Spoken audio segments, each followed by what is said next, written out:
The wedding dress felt like chains wrapped around her body. Vera stared at her reflection in the mirror, her honey-brown skin glowing against the pure white fabric, her dark curly hair pinned back with diamond clips that cost more than everything she had ever owned. She was beautiful. She was broken.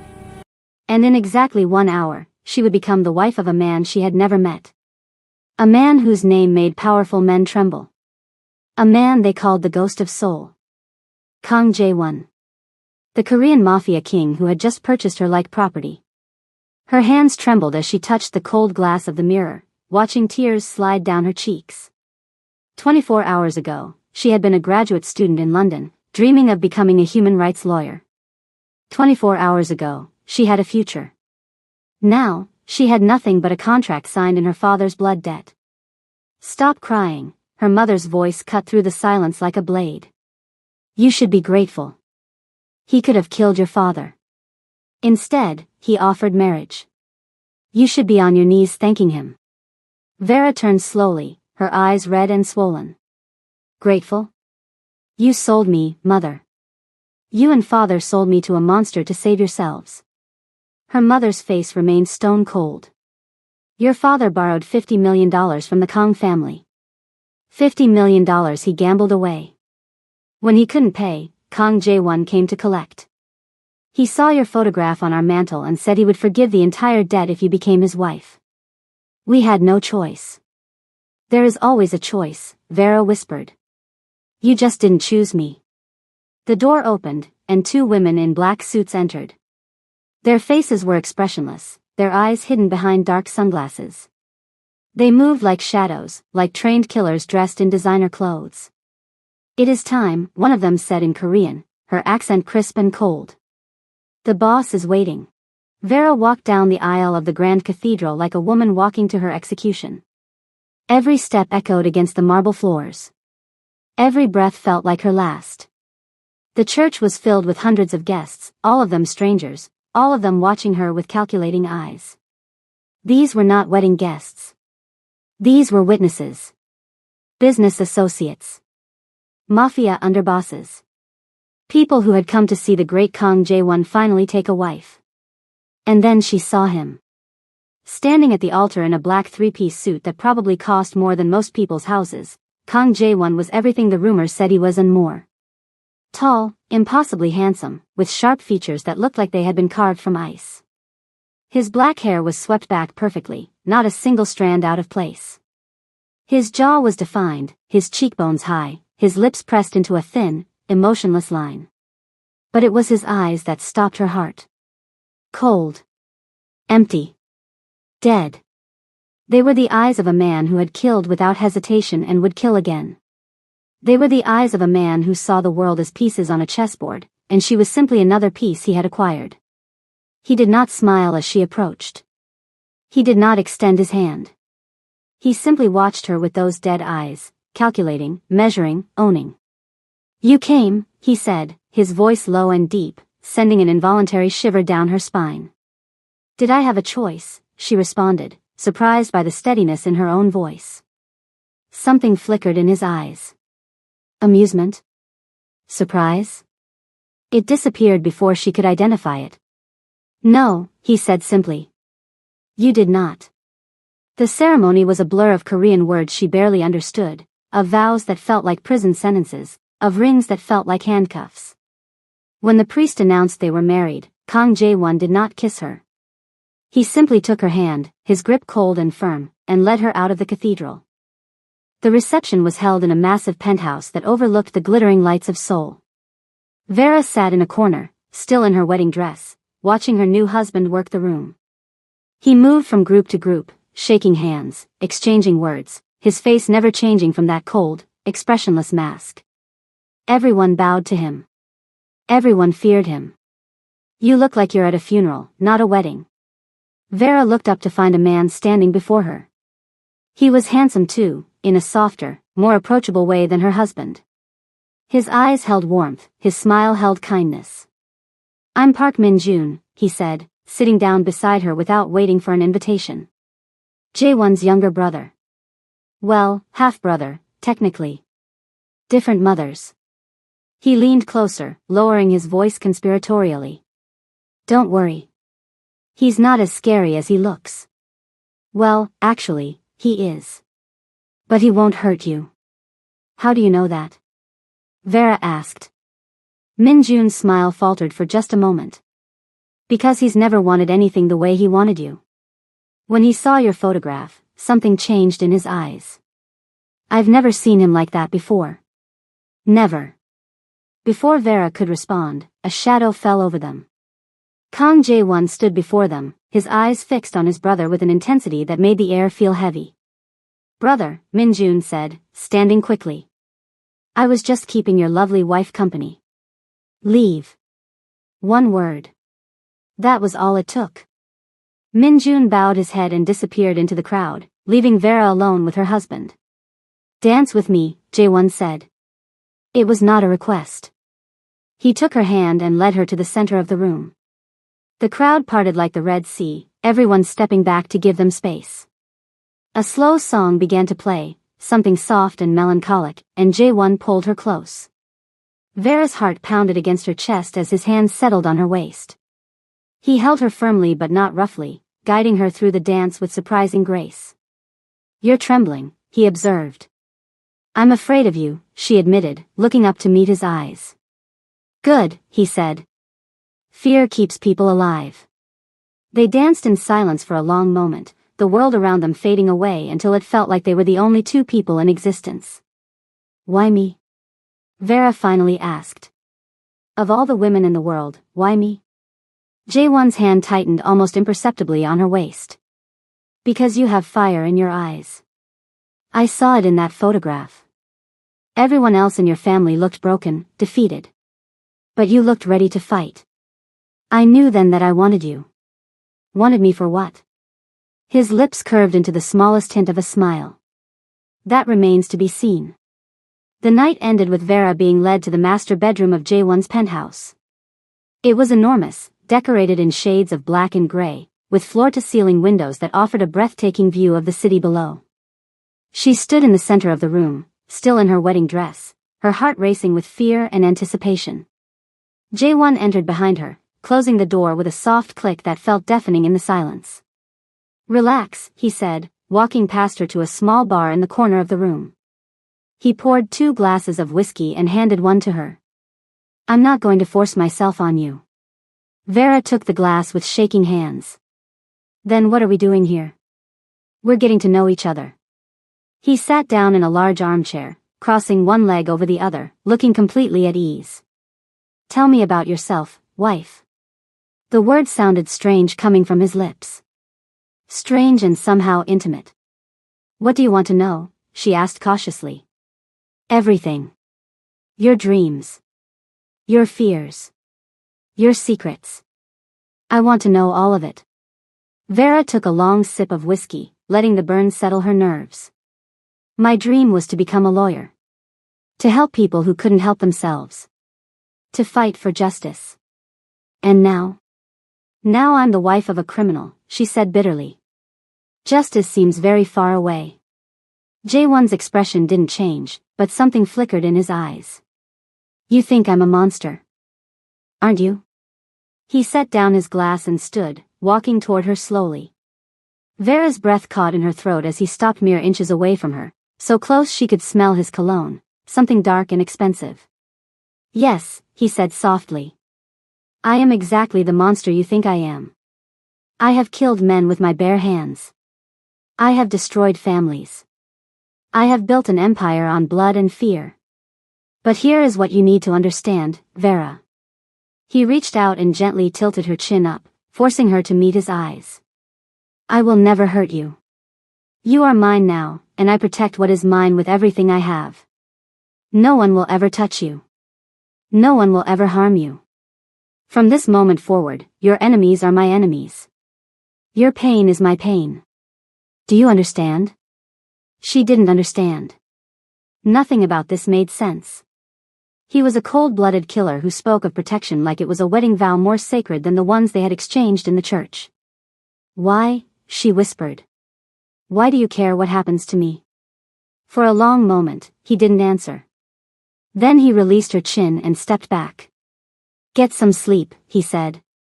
"Tomorrow, your new life begins."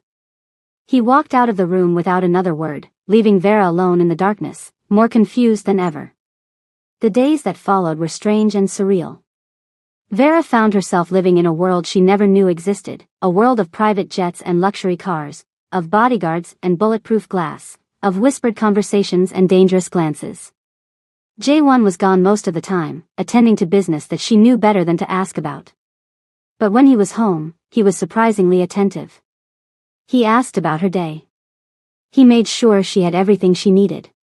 He even arranged for her to continue her law studies through private tutoring. "Why are you doing this?" she asked one evening as they sat together for dinner. The table was covered with dishes she didn't recognize, Korean delicacies that the private chef had prepared. "Doing what?" "Being kind to me. You could treat me like a prisoner. You could treat me like property. Instead, you're treating me like..." She hesitated, searching for the right word. "Like a wife," he finished for her. "Yes." J1 set down his chopsticks and looked at her with those intense eyes. "Because that is what you are. My wife. Not my prisoner. Not my property. My wife." "But our marriage isn't real," she protested. "It's a business transaction. You bought me to settle my father's debt." "I did," he agreed. "But that doesn't mean it can't become real." Vera's heart skipped a beat. "What are you saying?" "I'm saying that I want you to give me a chance.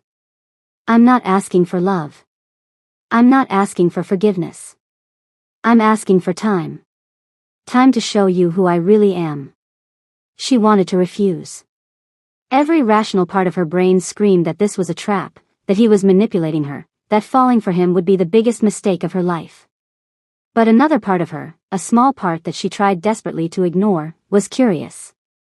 What lay beneath that cold exterior? What secrets hid behind those dead eyes? "Fine," she heard herself say. "I'll give you time. But I'm not promising anything." The ghost of a smile crossed his lips. "That's all I ask." If you're enjoying this story so far, please hit the like button and leave a comment telling me what you think will happen next. Your engagement means the world to this channel and helps more people discover these stories. Now, let's see what happens as Vera begins to discover the truth about her mysterious husband. Weeks passed, and slowly, almost imperceptibly, things began to change. Vera caught herself looking forward to their dinners together. She found herself listening at the door when he came home late at night. She noticed when he seemed tired, when he seemed stressed, when something was bothering him. And she began to see things about him that surprised her. She saw how he treated his staff with respect, never raising his voice, always remembering their names and asking about their families.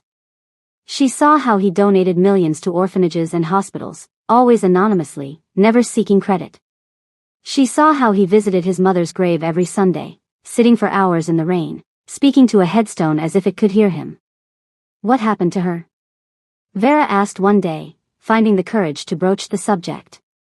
J1's expression darkened. "She was killed. When I was 12 years old. I'm so sorry." "How did it happen?" He was silent for so long that she thought he wouldn't answer. Then, in a voice barely above a whisper, he said, "My father's enemies took her. They tortured her for 3 days. When they finally sent her body back, I didn't recognize her." Vera's hand flew to her mouth, horror flooding through her. "My father did nothing," J1 continued, his voice growing harder. "He was too busy with his other wife, Minjun's mother. He didn't care about the woman who had loved him faithfully for 20 years. He didn't care about her son, who was left alone to bury her. J1. I swore on her grave that I would make them pay. Every single one of them. It took me 15 years, but I found them all. And I killed them all." He looked at her, and for the first time, she saw emotion in his eyes. Not coldness, not emptiness, but pain. Raw, overwhelming pain. "That's why I became this. This monster you see. I didn't have a choice." Vera moved without thinking. She crossed the room and wrapped her arms around him, holding him close. He stiffened at first, surprised by the contact. But then, slowly, his arms came around her, pulling her tight against his chest. They stayed like that for a long time, two broken souls finding unexpected comfort in each other. Everything changed between them after that night. The walls Jaewon had built around himself began to crack, revealing glimpses of the man beneath the monster. He smiled more. He laughed more. He touched her more, small touches that sent electricity through her veins. A hand on her back. A brush of fingers against her cheek. A kiss pressed to her forehead when he thought she was sleeping. And Vera found herself falling. Despite everything she knew about him, despite everything she had told herself, she was falling in love with Kang Jae-won. The realization hit her one morning when she woke up to find him watching her sleep. The morning light was filtering through the curtains, casting golden shadows across his face, making him look younger, softer. "Good morning," he said, and his voice was warm in a way it never had been before. "Good morning," she replied, and her heart was so full she thought it might burst. He reached out and tucked a strand of her curly hair behind her ear. "I have something to tell you." "What is it?" He took a deep breath. "I love you." Vera's breath caught in her throat. "What?" "I love you, Vera.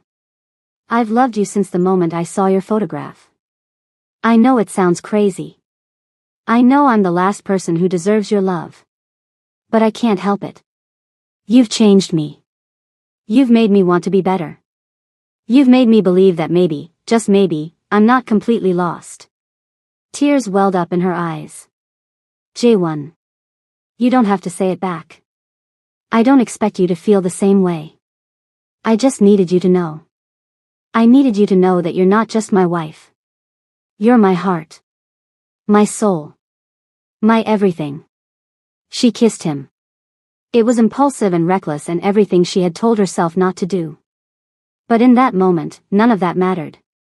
All that mattered was the feeling of his lips against hers, the way his hands tangled in her hair, the way he held her like she was the most precious thing in the world. "I love you too," she whispered against his lips. "God help me, I love you too." Their relationship deepened after that confession. No longer were they strangers pretending to be married. They were husband and wife in every sense of the word, building a life together that neither of them had ever expected. Jaewon showered her with love in ways both grand and small. He flew her to Paris for their first real honeymoon, renting out the entire Eiffel Tower for a private dinner. He learned to cook Nigerian dishes so he could make her feel more at home. He held her when she cried about missing her old life and promised her that she would never have to miss anything again. But darkness was lurking on the horizon, waiting to destroy everything they had built. It started with a phone call. Vera was in her study, working on an assignment for her law studies, when her phone rang. The number was unknown, but she answered anyway. "Hello? Vera." The voice was male, cold, and filled with venom. "Do you know who this is?" Her blood ran cold. "Who is this?" "My name is Choi Sung-ho. Your husband killed my father 10 years ago.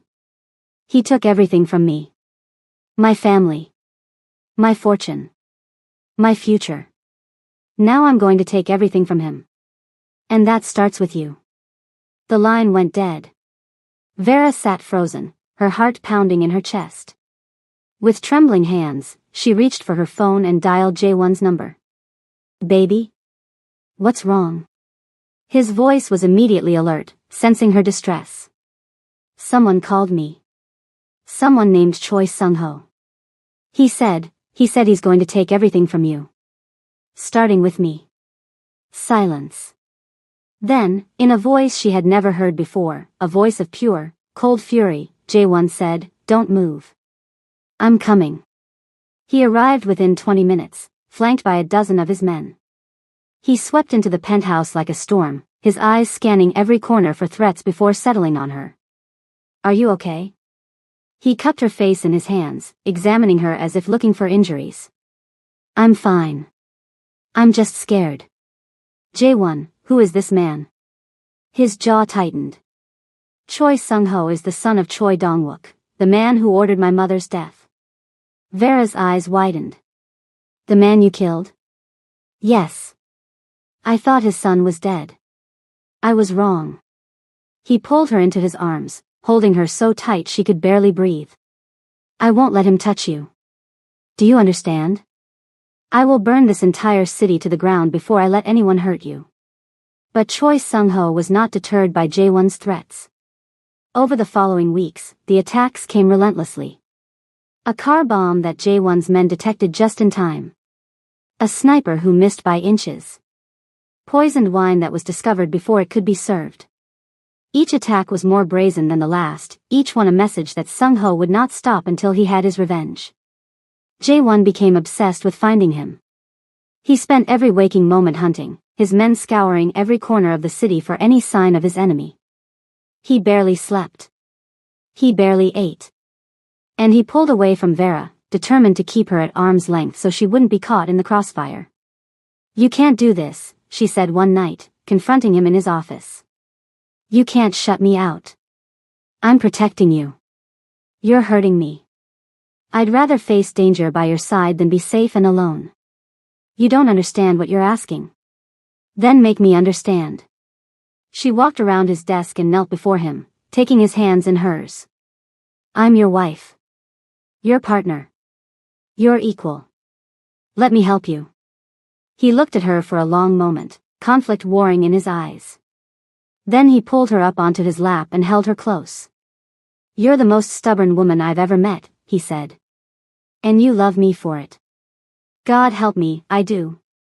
The turning point came when Sung-ho made his biggest mistake. He kidnapped Park Min-jun. Jae-won's half-brother was found in an abandoned warehouse on the outskirts of Seoul, beaten and bloody but alive. Along with him was a note, come alone, or he dies.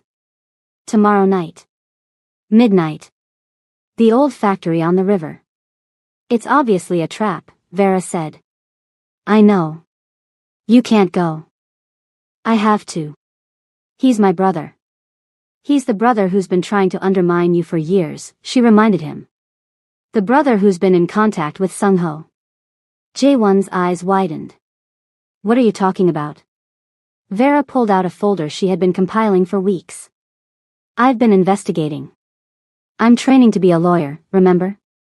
I know how to find evidence. Min-jun has been working with Sung-ho since before we got married. He's the one who told him about me. He's the one who's been feeding him information about your movements. The kidnapping isn't real. It's bait. Jae-won stared at the evidence, his face cycling through shock, disbelief, and finally, cold rage. My own brother, he said quietly. My own blood. I'm sorry. He looked at her, and despite the fury in his eyes, there was something else. Gratitude. Wonder. Love. You did this for me? I would do anything for you. He kissed her then, hard and desperate, pouring all his emotions into that single moment of connection. We end this tonight, he said. Together. They went to the factory, but not as Sung-ho expected. While Jae-won walked through the front door, Vera led a team through the back, her legal training combined with the tactical knowledge Jae-won's men had taught her, making her a formidable force. The fight was brutal and bloody. Sung-ho had assembled an army, but Jae-won had built an empire. His men were better trained, better equipped, and fighting for the man they had sworn their lives to. Vera found Min-jun in a room on the second floor, not tied up as a prisoner, but sitting comfortably with a glass of wine. Sister-in-law, he said, his smile cruel. I was hoping you'd come. I've wanted to kill you since the day you married my brother.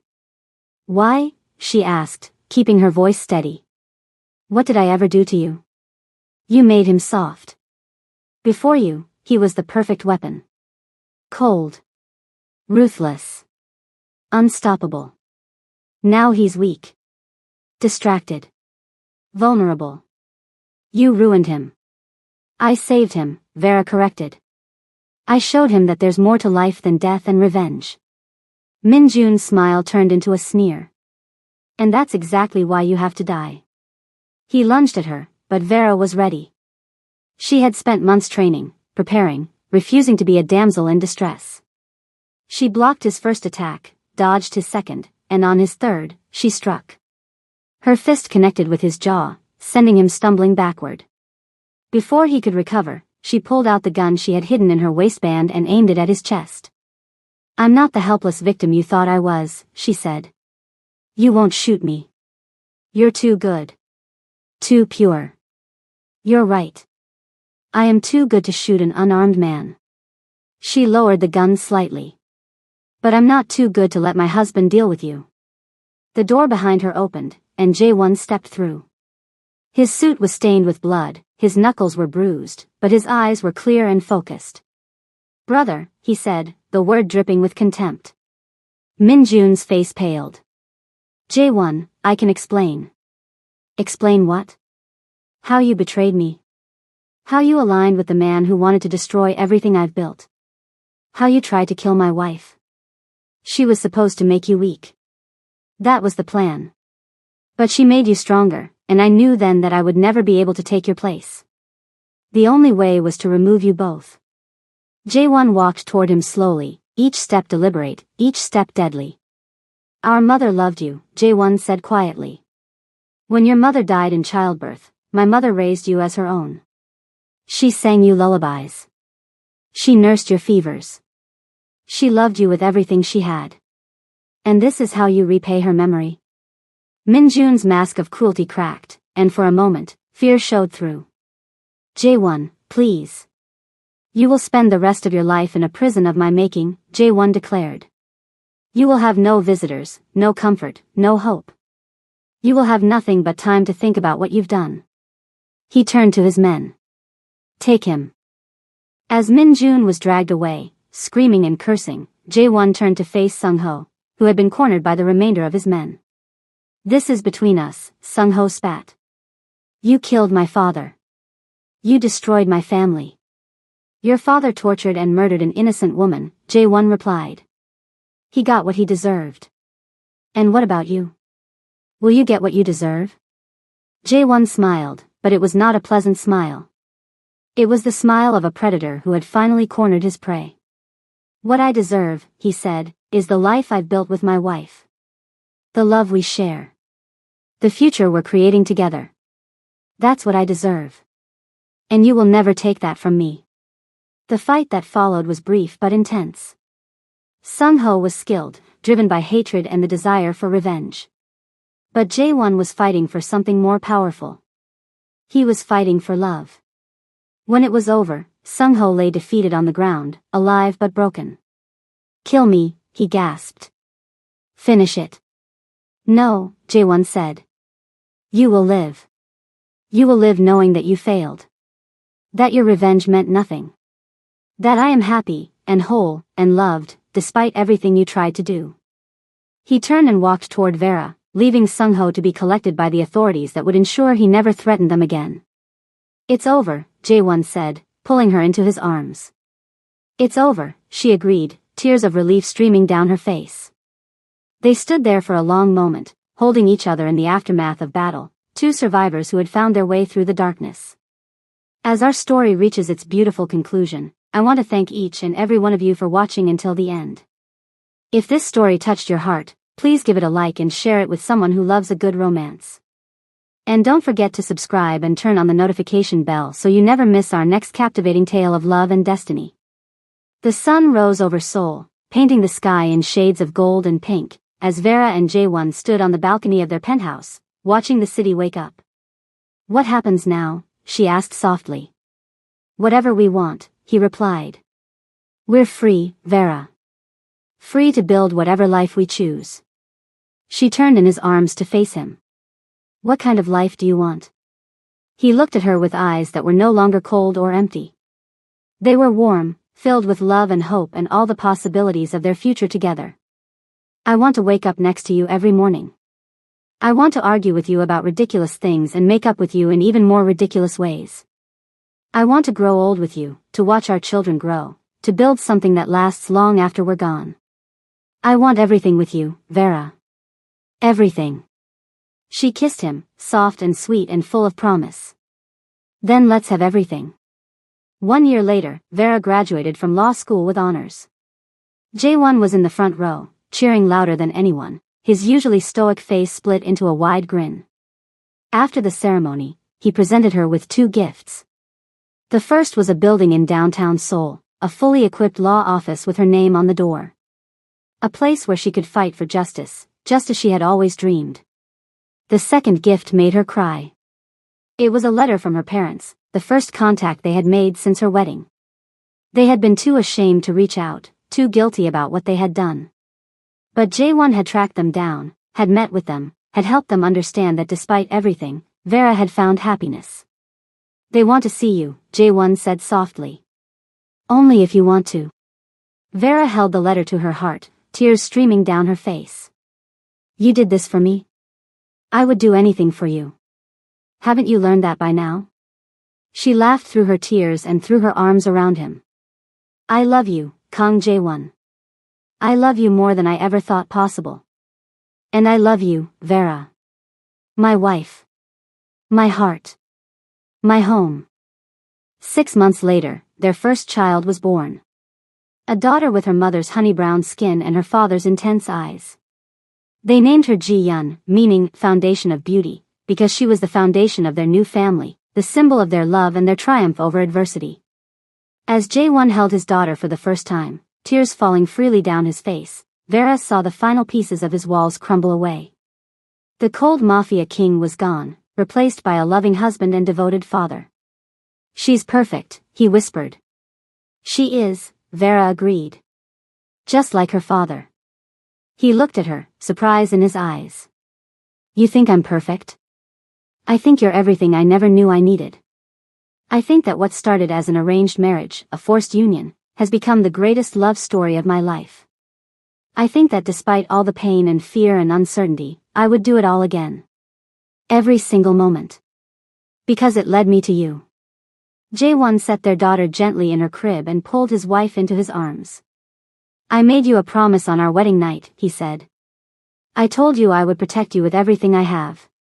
But that promise has grown. I don't just want to protect you anymore. I want to cherish you. Honor you. Love you with every breath I take for the rest of my life. And I want to stand beside you through everything. The darkness and the light. The struggles and the triumphs. We're partners, Jae-won. In every way that matters." They kissed, a kiss that held all the love and passion and commitment of their journey together. Years passed, and their family grew. 2 more children followed Ji-yeon, a son named Sung-ho, meaning succeeding in greatness, and another daughter named Amara, a Nigerian name meaning grace. Jae-won slowly transitioned his business empire from the shadows into the light, using his wealth and influence to build hospitals and schools and foundations that helped people in need. The ghost of Seoul became the philanthropist of Seoul, a man respected and admired, a man who had transformed himself through the power of love. Vera built a law practice that became famous throughout Asia for its commitment to justice. She took on cases that no one else would touch, fought for clients that everyone else had abandoned, and won more often than she lost. Together, they became a power couple unlike any the world had seen. A Korean mafia king turned philanthropist and an African lawyer turned advocate. 2 people from different worlds who had found in each other the perfect balance of strength and tenderness, passion and peace. On their 10th wedding anniversary, Jae-won took Vera back to the cathedral where they had been married. But this time, the ceremony was different. This time, they renewed their vows not because of a business deal or a family debt, but because they wanted to. Because they chose each other. Because they loved each other more than they had on the day they first met. "I married you because I saw fire in your eyes," Jae-won said, holding her hands in his. "But I stayed because I found home in your heart. You showed me that I was worthy of love. You showed me that redemption was possible. You saved me, Vera. You saved me in every way a person can be saved." Vera's eyes glistened with tears. "I married you because I had no choice. But I would marry you again 1,000 times, 1,000,000 times, because you showed me that love can bloom in the most unexpected places. You showed me that strength comes in many forms, and that the strongest form of all is the willingness to be vulnerable with someone you trust. I love you, Kang Jae-won. Today, tomorrow, and forever." They kissed as the sunset streamed through the stained glass windows, painting them in colors of gold and rose and violet. Their children cheered from the front row. Their friends and family applauded. And somewhere, somehow, they knew that everyone who had ever doubted them was watching, seeing the proof that love could conquer all. That night, they stood on their balcony, just as they had a decade ago, watching the lights of Seoul twinkle like stars. Do you ever regret it? Jae-won asked softly. The way we began? Vera thought about it for a long moment. She thought about the fear and the pain and the uncertainty. She thought about the nights she had cried herself to sleep. She thought about the moment she had realized she was falling in love with a man she was supposed to hate. No, she said finally. I don't regret a single moment. Because every moment led us here. To this life. To this love. To this family. How could I regret something so beautiful? He pulled her close, and she rested her head against his chest, listening to the steady beat of his heart. You know, he said, when I first saw your photograph, I thought I was saving you. Taking you away from a family that didn't deserve you. Giving you a better life. And now? Now I know the truth. You were the one who saved me. You were the light that guided me out of the darkness. You were my redemption, my salvation, my everything. She looked up at him, and in his eyes, she saw the reflection of their entire journey. The pain and the joy. The fear and the love. The beginning and the forever.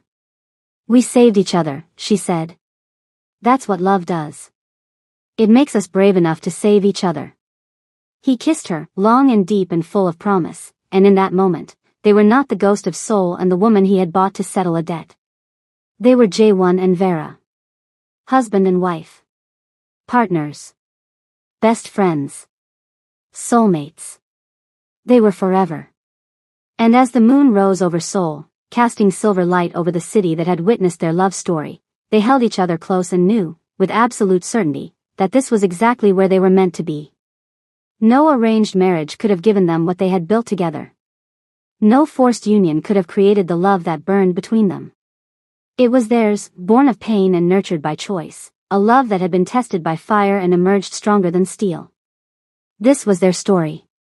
The story of a woman who was forced to marry a cold Korean Mafia CEO, only to discover that beneath the ice was a heart capable of boundless love. The story of a man who thought he was beyond redemption, only to find salvation in the arms of the woman he had claimed as his own. It was not a fairy tale. It was messier than that, more complicated, more real. But it was beautiful. And it was theirs. Forever. Thank you so much for watching this incredible love story until the very end. Your support means everything to this channel. If you haven't already, please subscribe, hit the like button, and leave a comment telling me what you thought of Jae-won and Vera's journey. What was your favorite moment? What made you cry? What made you smile? I read every single comment and I love hearing from you. Share this video with a friend who loves a good romance, and I'll see you in the next story. Until then, take care of yourselves and remember that love can be found in the most unexpected places.